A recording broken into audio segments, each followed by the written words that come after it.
probably every kid's dream, you know, when you start off as a snooker player, you want to play at the Crucible and play in the World Championship. It's the biggest tournament for every snooker player. The one goal at the start of the season that every player's got. It's the be-all and end-all really of being a snooker player. It's massive. The arena, the venue at the Crucible in Sheffield is absolutely, it's an amphitheatre. For almost 40 years, Sheffield has hosted the World Snooker Championships at the Crucible Theatre. Each April, the city has a unique buzz as the players and cameras roll into town. At Ponds Forge Sports Centre, those outside the world's top 16 desperately battle for a place in the finals. I have lots of memories of when I was a child, just watching it on the TV, watching Alex Higgins win it in '82, watching Dennis Taylor win it in '85, and I just wanted to try and emulate what they've achieved and play there. And that's why, you know, everybody is here over the last few days, just trying to achieve that and trying to get there and play when it starts on Saturday. So it's a big, it's a big thing for any snooker player. You basically in the Lion's Den, the table's sort of very low level and the audience go right up to the ceiling. You feel more watched there, I think, than at any other venue I've played at. It's a wonderful atmosphere, and it separates the men from the boys, I think. It's huge. I mean, it's a proper global sporting event, one of the biggest sporting events in the world. We'll have a TV audience of something like 500 million people watching over the next 17 days, and we love it here.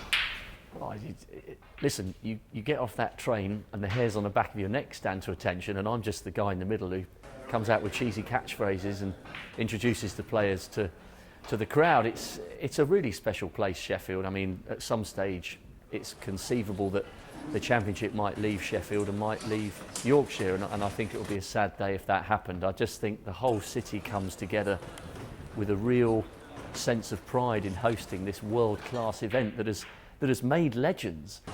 Steve Davis, Stephen Hendry and Ronnie O'Sullivan have been the most successful players at the Crucible, but Hong Kong's Marco Fu is hoping to become the first Asian player to win the world title. It's every player's dream to win the championship. I think for a lot of players, they haven't even get a chance to play at the Crucible in their snooker career, so to be here, I think it's already a great honour, but obviously winning it is everybody's dream. The Asian influence on the game is undeniable. Even the tables are made by Chinese suppliers. When I first started playing, James Wattener was the hero from Asia, and a lot of players looked up to him.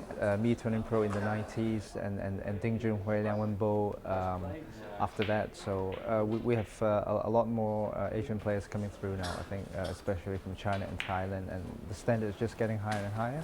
And it's just great to see there's so many players playing in the pro circuit. It's great for the game. The sports governing body is taking measures to increase snooker's appeal to UK youngsters. Jason Ferguson believes low participation is not just a snooker issue. This is the big conundrum that all sports face today. We're seeing a decline in participation in most sports now across the world, and the reason for this is there is now so much choice. You can play on your mobile phone, you can play on computer games, all these things are a distraction and obviously grab young people at a very early age.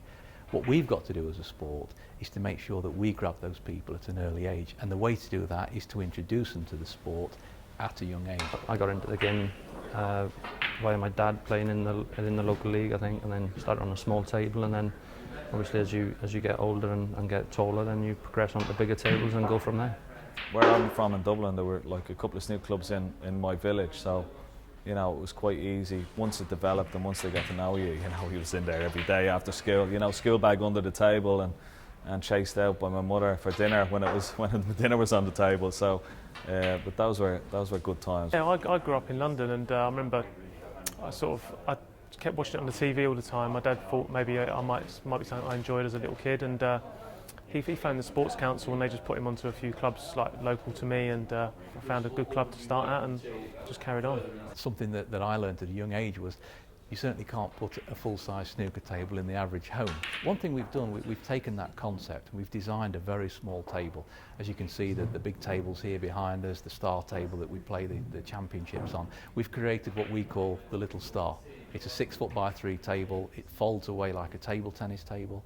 It's very easily manageable. It can go into houses, it can go into schools, it can go into junior clubs, it can go into youth centres. And this is the key to us, is to make sure the facilities are available. A lot of sports from school tend to be driven from the Olympic programme. What we're trying to do is make sure that snooker is one of those sports, whether that be an Olympic sport or not, it should be accessible. World Snooker's press officer, Ivan Hershevitz, is looking to generate interest in snooker through innovative digital methods. Making the World Tour as appealing to watch as possible is the key to bringing in new viewers, and who knows, maybe a few budding talents. We're a lot more active on the social media side these days, on the digital side. We have more and more journalists coming from all around the world to attend the tournament. The broadcast figures are going up every year. Last year the BBC got a lot more involved and did a thing called Q Sheffield, where they got other programmes like The One Show and Blue Peter and Match of the Day and that kind of thing to get involved with the World Championship, bringing it to a new audience. I think this year, in terms of tickets, we sold out a good few weeks in advance. There's tickets are like gold dust. Nobody can even buy one. I think what we're doing is we're growing the tour around the world. Barry's made a huge change over the last 5 or 6 years since he came in. Back then we probably had 7 or 8 televised tournaments a season. The prize money was $3.5 million. Next season we'll have something like 15 or 16 ranking events, and in total about 25 to 28 events around the world. Prize money is getting pretty close to 10 million next season. Role models are essential for getting youngsters interested in the game, but there is a common misconception that snooker, a sport once rich in entertainers, no longer has personality. Loads of people say that there are no characters in snooker anymore. That is complete rubbish. There are great guys with great personalities. You've only got to look at someone like Dominic Dale, who wears crazy shoes, who likes to sing opera. You've got Mark Selby, who's a really, really nice guy. Maguire's got some edge around the table. I really like him. It's complete rubbish that there are no characters in the game anymore, but they have to pick and choose where they allow that personality to come out, because the game's just too competitive for them to get away with, with all the antics that took the guys to the headlines 35 years ago. There is a bit of a myth that there are no characters. It's just not true. The problem has been that media, and particularly national newspapers, have not taken as much interest in snooker as they should have done. At the moment, Ronnie O'Sullivan's probably the only one who's made that transition from snooker player to kind of superstar.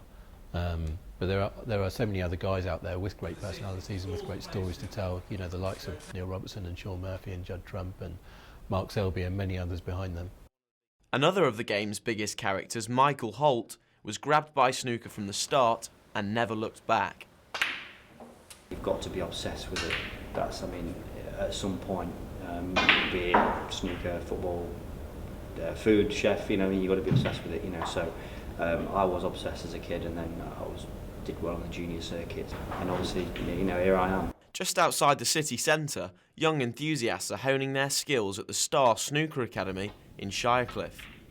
State-of-the-art facilities provide an ideal setting for amateurs aiming for the elite level, and pros like Ding Junhui.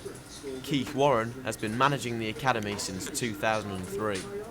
I think the key is having the right facilities, not only having good coaching available, but it's the tables. They all want to play on the tables that the pros are playing on, and I think it's important, if they're going to aspire to become a pro, that they need to be playing on those facilities. They need to be learning in the right conditions, which is difficult to get in a snooker club. First I started playing in a pool league. My dad used to play pool now and then. I entered the pool league and ended up winning that, and then went for a game of snooker with my dad at about 9 and just loved it since then. Going to the Crucible every year and seeing it just made me want it even more. I'm here from 9 or 10 till 4 or 5 every day really. I've sometimes have the weekend off, but apart from that, it's full time. In the last few years, since snooker's got quite popular on Eurosport, there's been a large influx, especially from the likes of Germany and Austria, and we've got Polish players as well playing here, a couple of Germans. So as well as the Far East, it started off in Thailand and then moved to China, and now it's sort of like becoming European, very European. Chinese players seem to have practice drilled into them. They've got more of a sort of robotic practice routine. And they'll practice putting long blues off the spot for hours. Our resident pro pretty much is Ding from China. He's been with us ever since he was 15 years old, so he's our main man really. We do have quite a large catchment area, you know, in the north of England, and obviously with the likes of social media nowadays and Twitter and Facebook, the kids are on there. They're looking for where to go and the best place to be, and you know, hopefully we can provide that. I mean, we have a junior snooker club every Saturday morning, which we've got about a dozen kids that come in between like the ages of sort of 8 and 16, and we do a little bit of coaching with them and little tournaments and games and keep them busy. It seems to be growing, but there probably needs to be more clubs doing things like that. Sheffield is snooker's home, and it will remain so for the foreseeable future. But in so many other areas, the sport is constantly evolving and moving forward. I think a lot of our players in the UK now are looking on the tour and they're saying, well, you know, they're seeing a gradual increase in Chinese players and Thai players, of course. They could dominate quite heavily in the future. And the one reason for that is, you know, China as a nation, they invest in proper sports development properly. And that's something that we're now mirroring here in the UK and here in other nations. It's great to see when we go out to events in China and we do the red carpet and the players get treated like film stars over there. It's great to see, and you know, we'd love to see that happening in more countries around the world. Well, not every kid wants to play football. They don't all like physical sports, you know what I mean? So some kids out there would like to be snooker players. They'd like to follow in Ronnie O'Sullivan's footsteps or some of the other great players. It's just a matter of sort of honing in on that and giving them the opportunity to do so.